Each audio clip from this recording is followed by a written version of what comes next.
말씀 민수기 13장 25절에서 33절까지의 말씀입니다. 민수기 13장 25절에서 33절의 말씀입니다.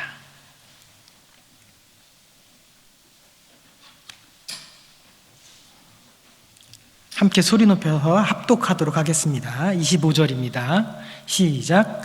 40일 동안 땅을 정탐하기를 마치고 돌아와 바란 광야 가데스에 이르러 모세와 아론과 이스라엘 자손의 온 회중에게 나아와 그들에게 보고하고 그 땅의 과일을 보이고 모세에게 말하여 이르되 당신이 우리를 보낸 땅에 간즉 과연 그 땅에 젖과 꿀이 흐르는데 이것은 그 땅의 과일이니이다.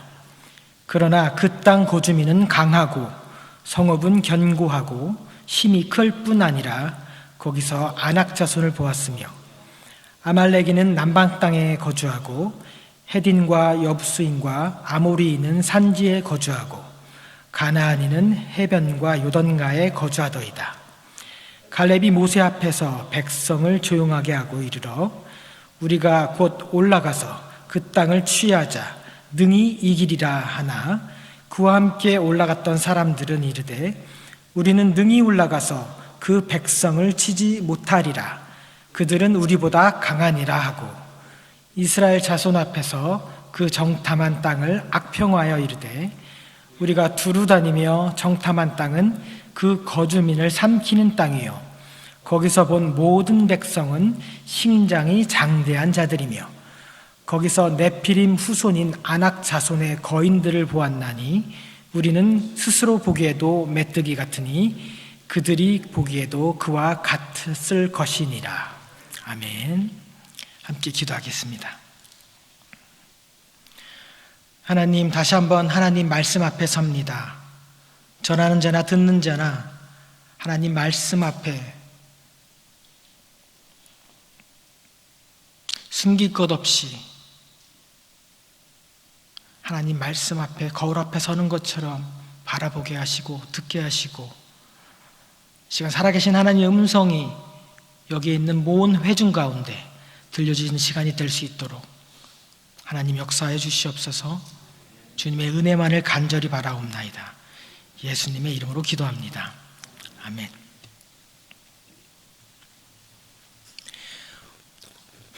오늘은 민수기 13장 전체를 가지고 하나님 말씀 함께 나누려고 하겠습니다. 오늘 읽지는 않았지만 1절에 보면 여호와께서 모세에게 명령하여 그들의 조상의 가문 각 지파 중에서 지휘관 된 자 한 사람을 보내어 가나안 땅을 정탐하라고 명령하셨습니다. 하나님께서 하나님의 사람을 쓰실 때는 하나님의 전적인 주권에 의해서 선택하시는 경우도 있고 또 하나님의 사람들에 의해서 대표로 뽑히는 경우도 있습니다. 예를 들자면 아브라함과 모세 같은 사람들은 하나님의 전적인 주권으로 뽑힌 사람들이었습니다. 그렇지만 오늘 본문에 나오는 민수기의 정탐꾼들은 하나님의 명령하에 하나님의 사람들이 뽑은 사람들이었습니다. 그들의 조상의 가문, 각 지파 중에서 지휘관 된 자 한 사람씩 정탐을 보내라고 하셨습니다. 한번 고민해 보겠습니다. 어떤 방식으로 하나님의 사람들이 그들의 리더, 지휘관을 뽑았을지를 일단 제일 먼저 정탐이라는 목적을 우리는 기억을 해야 될 것입니다. 정탐을 하려면 민첩함도 있어야 되고 또 하나를 보면 10개를 깨달을 수도 있는 지혜도 있어야 됩니다. 그러려면 제법 나이도 있어야 됩니다. 오늘 본문에 등장하는 갈렙은 40세 전후였다라고 우리는 알 수 있을 겁니다. 또 혹시나 정탐 중에 만날지 모를 적군과 만나게 되면 싸워서 이길 수 있는 용맹함 그리고 싸움의 기술도 있어야 될 것입니다. 여러분 같았으면 어떻게 뽑았을까요? 성경에 나오는 그 방법 중에 하나는 제비뽑기였습니다. 근데 우리가 자주 쓰는 방법은 사다리를 타는 거죠. 아니면 천거 방식으로 저는 누구누구를 추천합니다 라고 그렇게 해서 뽑았을 수도 있었습니다. 이런 방식으로 한 사람 한 사람을 뽑아서 또 떨어뜨려서 최종 합격자를 발표했을지도 모르고, 오늘 본문에 의하면 각 가문에서 뛰어나다 빼고 뺀 사람들 중에 the best of best를 뽑았을 건데요, 그 중에서 아차하고 떨어진 사람은 주님의 뜻입니다라고 조용히 물러났을지, 부정선거입니다 외치면서 재투표를 합시다 라고 했을지 아무도 모를 것입니다. 여러 가지 생각이 들지만 오늘 성경은 이에 대해서 아무 말을 하지 않고 있습니다. 단지 각 가문의 각 지파 한 사람씩 뽑았다고 말을 합니다. 민수기 1장으로 돌아가 보면요, 하나님의 명령하에 각 지파대로 싸움에 나갈 20세 이상의 사람들을 계수를 합니다. 거기에 보면 야곱의 12아들 중에 레위와 요셉이 빠지고 그 자리에 요셉의 아들 므낫세와 에브라임이 들어가서 12지파를 형성합니다. 루벤은 46,500명, 시므온은 59,300명, 유다 지파가 가장 많습니다. 74,600명. 이렇게 해서 12지파의 싸움에 나가 20세 이상의 모든 계수를 하니까 60만 3,550명이었다고 나옵니다. 그래서 우리가 출애굽했을 때 60만 대군이 나왔다라고 우리는 말을 하는 겁니다. 유다 지파가 가장 많았다고 7만 4,600명이었고요.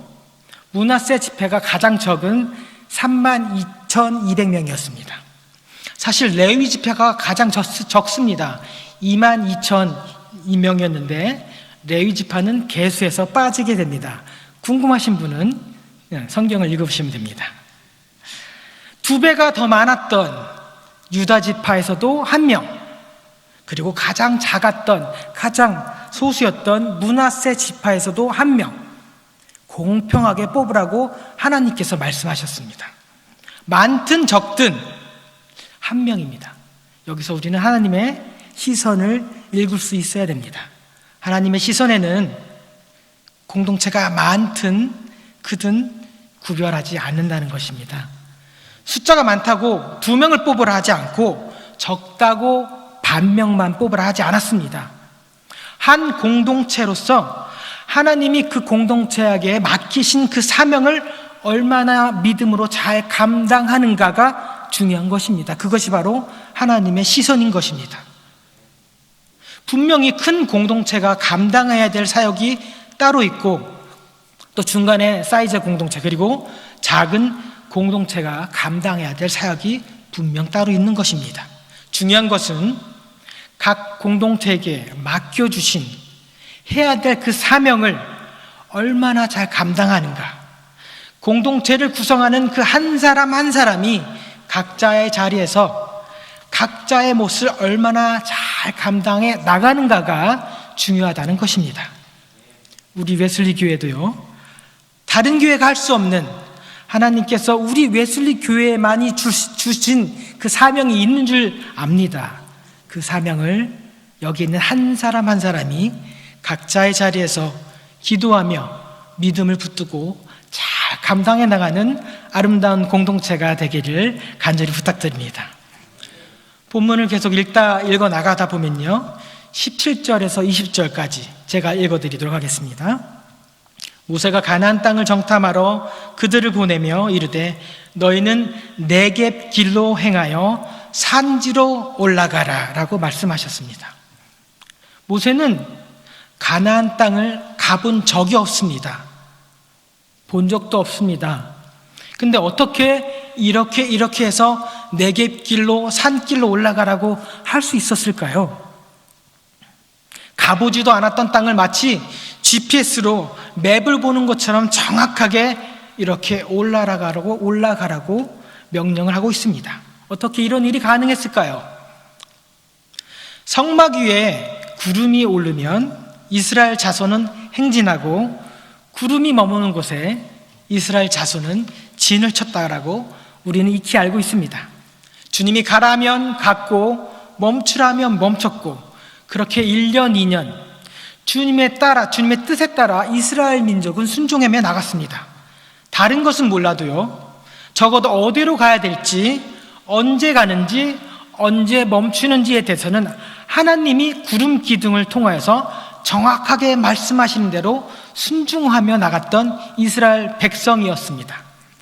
다른 말로 하면 이스라엘 백성은 어디로 가야 될지, 언제 가야 될지 아무 생각이 없었습니다. 왜냐하면 하나님이 매일매일 가라 하면 가고 멈추라 하면 멈추고, 그렇게 순종의 생활을 1년 2년을 했기 때문입니다. 그런데 정탐을 떠나라, 한 번도 가보지 않았던 그 길을 정탐하라. 거기에는 당연히 구름 기둥도 불 기둥도 없었을 겁니다. 우리가 아는 바와 같이 구름 기둥은 그 뜨거운 사막의 열기를 보호해 줍니다. 또 밤에 불 기둥은 그 추운 사막의 온기를, 그 온도를 우리에게 전해줍니다. 언제 어디로 가야 될지, 서야 될지 이 모든 것을 여태껏 주님의 지령하에 순종하며 나갔던 이스라엘 백성에게 갑자기 너희들이 정탐을 떠나라 하시는 겁니다. 수동적으로 살아왔던 이 이스라엘 백성에게 능동적으로 행해야 될 미션, 정탐이 주어진 것입니다. 매일 옆자리에서 조수석에서 앉아만 있던 아들에게 어느 날 갑자기 아버지가 자, 이제 때가 되었으니 네가 운전을 해라 라고 한다면 이 아들은 얼마나 당황을 할까요? 아들은 한 번도 운전대를 잡아본 적이 없습니다. 악셀레이터를 밟아본 적이 없습니다. 똑같았을 겁니다. 멘붕이 왔을 겁니다. 아무리 빼고 빼어난 그 더 베스트 오브 베스트를 뽑았다 할지라도 최고의 두뇌와 지력과 체력을 건비했던 그 정탐꾼들이라 할지라도 2년 동안 수동적으로 습관적으로 움직이던 이 사람들에게 이제 너희들이 알아서 정탐을 해봐라, 난 손 놓고 아무것도 안 한다 라고 하시는 하나님이 아니라 모세를 통해서 정확하게 네겝길로 산으로 올라가라고 지령을 주셨던 겁니다. 아브라함이 갈 길을 몰라 알지 못하고 하란을 떠났던 것과는 완전히 다른 이야기입니다. 정탐꾼들이 정탐을 해야 될 곳은 이미 정해져 있었고 또 시기조차도 정해져 있었습니다. 즉 모든 것은 주님이 알고 계셨고 주님의 계획대로 움직이고 있었다는 것입니다.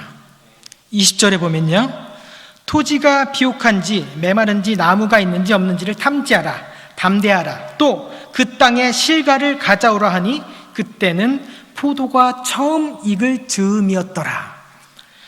그 시한, 그 때조차도 하나님의 시간표 안에서 모든 것이 완벽하게 하나님의 주권 안에서 움직이고 있었다는 것이었습니다. 이스라엘 백성들을 애굽에서, 그리고 광야로, 그리고 바란 광야에서 이제 저 눈앞에 보이는 가나안 입성까지 모든 것이 완벽하게 하나님의 주권 안에 있었다는 것을 우리는 기억해야 됩니다. 정탐의 시간과 장소 모두 예배해 두시고는 너희 하나님이 여호와께서 이 땅을 너희 앞에 두셨은즉 너희 조상의 하나님 여호와께서 너희에게 이르신 대로 올라가서 차지하라, 두려워하지 말라, 주저하지 말라라고 하신 것이었습니다. 모든 것을 계획하셨고 모든 것을 아셨고 모든 것을 준비하시는 여호와 이레의 하나님, 그 하나님이 바로 우리 웨슬리 교회의 하나님인 줄 믿으시길 바랍니다. 아멘. 12명의 정탐꾼들은 40일 동안 정탐을 마치고 다시 바란 광야로 돌아왔습니다. 그리고 이구 동성으로 외칩니다.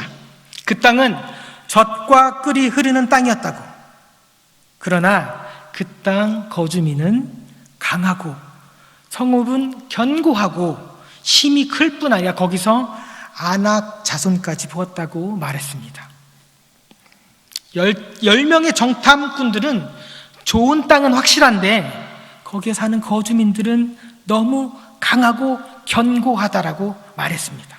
그런데 오직 갈렙은 모세 앞에서 백성을 조용하게 한 뒤에 우리가 올라가서 그 땅을 취하자, 우리는 능히 이기리라 라고 말을 했습니다.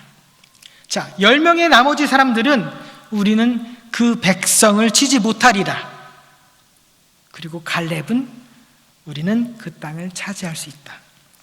두 그룹의 차이점이 혹시 보이시나요? 네, 지금 고개를 끄덕이는 분도 계셨고요. 네. 10명은 그 땅의 거주민을 바라보았습니다. 갈렙과 여호수아는 그 땅을 보았습니다. 여기서 하나님의 시선, 방향이 보여집니다. 12명의 정탐꾼들은 하나님의 그 시선 방향을 같이 보는 듯 했습니다. 그렇지만 10명과 두 사람의 초점이 다른 것입니다. 10명은 그 땅이 아니라 그 땅에 거주하는 거주민을 보고, 두 사람은 오직 그 땅에 포커스를, 초점을 맞추고 있는 것입니다. 하나님은 뭐라고 하셨죠? 하나님은 올라가서 그 땅을 취하라고 하셨습니다. 그런데 사람들은 땅은 보지 않고 그 땅에 사는 거주민의 장대함, 성읍의 견고함만을 보고 왔습니다. 하나님이 보라는 그 젖과 꿀이 흐르는 땅은 신경도 안 쓰고 자기들이 보고 온 그 거주민만 보고 결국 두려움 앞에서 자신들의 무기력함을 내세워서 우리는 올라가서 능히 이기지 못한다고 하는 것입니다.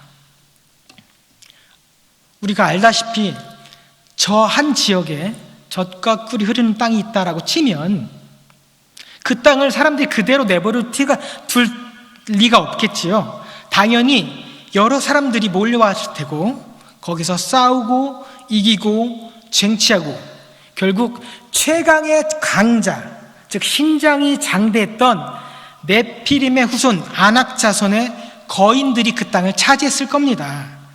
그러면 우리는 그것을 보고서 그 땅은 그만큼 좋은 땅이구나 라고 봤어야 되는데 10명의 정탐꾼들은 그 땅을 보지 못하고 그 땅에 거주하는 네피림의 후손 거인들만 보고 두려움 앞에 벌벌 떨며 고백한 것이었습니다. 하나님의 약속인 그 젖과 꿀은 흐르는 그 땅에 초점을 맞추지 않고 그 땅에 살고 있는 거주민의 초점을 맞출 때 하나님의 그 약속의 땅은 거인들의 땅이 되고 그 기쁨은 두려움으로 바뀔 거고 하나님의 그 약속의 축복은 40년의 그 떠돌이 저주의 광야 생활로 바뀌어버립니다. 하나님의 초점에서 우리가 바라보는 초점으로 바뀌는 순간, 우리의 인간적인 시선에 집중되는 순간 그 모든 노력, 그 모든 기도의 결과는 물거품이 되어버리고 마는 것입니다. 마치 정처 없이 40년을 떠돌아 광야 생활을 하는 이스라엘 백성같이 여호와를 원망하며 불순종한 대가로 그저 죽기만을 기다리는, 성경에 기록대로 말하면 시체가 광야에 엎드러질 때까지 목적 없는, 소망 없는 떠돌이 광야 생활로 마무리해야 되는 것입니다. 그러기에 우리는 하나님의 시선 방향과 초점이 어디에 있는지 아는 것이 중요합니다. 나를 향하신 하나님의 계획이 무엇인지, 우리 교회를 향하신 하나님의 시선이 어느 방향인지, 또 우리 교회를 향하신 영적인 약속의 땅이 무엇인지를 알아야 합니다. 그리고 그 약속의 땅을 향해서 오직 여호와 하나님만 바라고 의지하며 경외하며 순종하며 나가는 것입니다. 같은 맥락의 얘기가 성경에 나오기 때문에 소개하고자 합니다. 마태복음 16장에 보면 우리가 다 알고 있는 베들의 그 유명한 고백 이야기 나옵니다. 사람들이 인자를 누구라 하느냐? 더러는 세례 요한, 더러는 엘리야, 어떤 이는 예레미야나 선지자 중에 하나라고 합니다. 그러면 너희들은 나를 누구라 하느냐? 시몬 베드로가 그 유명한 고백을 하지요. 주는 그리스도요 살아계신 하나님의 아들이시니이다. 바요나 시몬아, 네가 복이 있도다. 이를 내게 알게 한 이는 혈육이 아니요 하늘에 계신 내 아버지라. 너는 베드로라. 내가 이 반석 위에 내 교회를 세우리니 음부의 권세가 이기지 못하리라. 여기까지는 우리가 아주 잘 알고 있을 것입니다. 베드로는 예수님을 향하신 하나님의 시선을 알고 있었습니다. 그렇지만 뒤 이야기를 들어보면 정확하게 초점이 맞지 않고 있다는 것을 알 수 있습니다. 아니, 잘못 이해하고 있었습니다.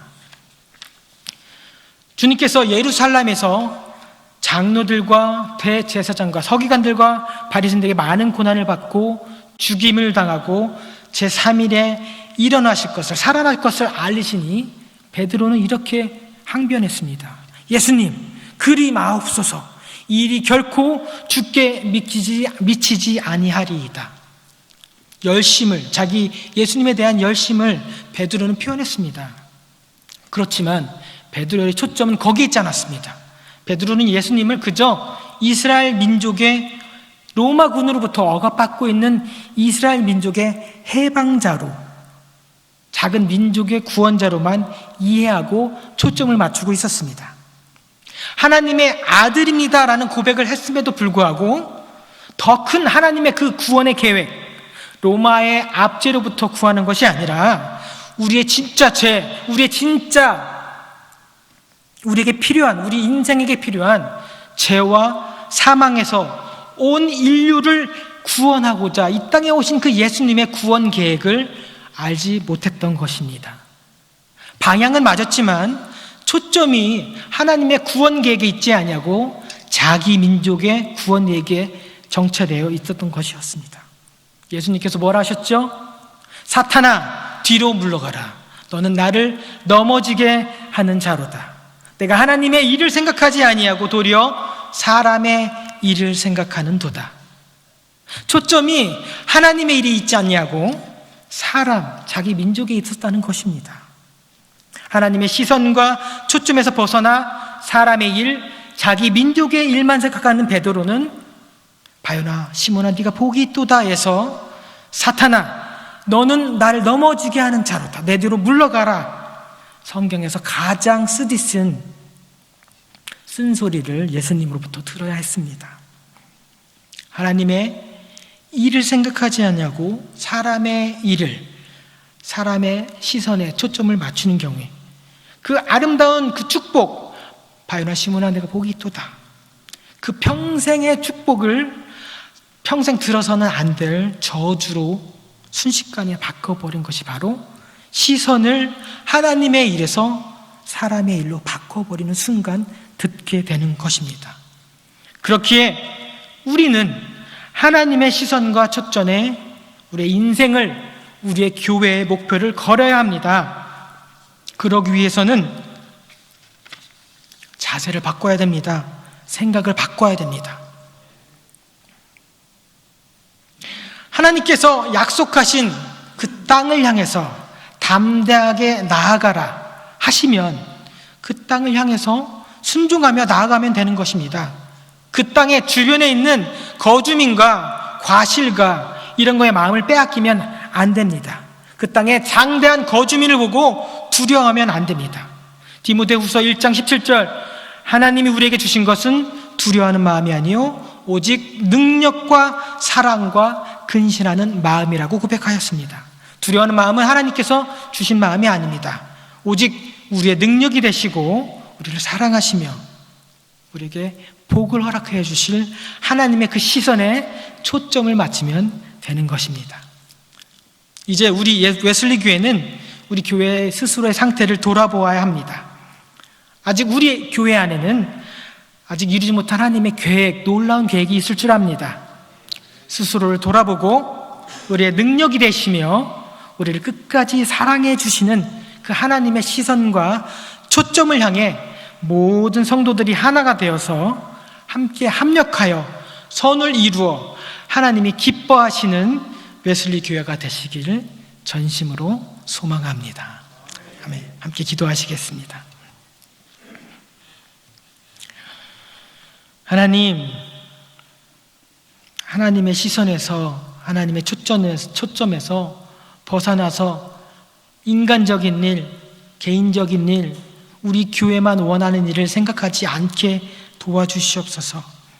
하나님의 마음을 알면서도 흔들리는 많은 교회들이 있지만 우리 웨슬리 교회만은 흔들리지 않는 공동체가 되어서 하나님이 주시는 그 비전과 시선에 초점을 맞추고 한 걸음 한 걸음 담대하게 걸어나가는 공동체가 되게 하여 주시옵소서.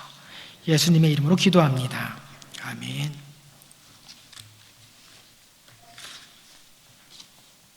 함께 찬양하시면서 하나님께 봉헌 올려드리도록 하겠습니다.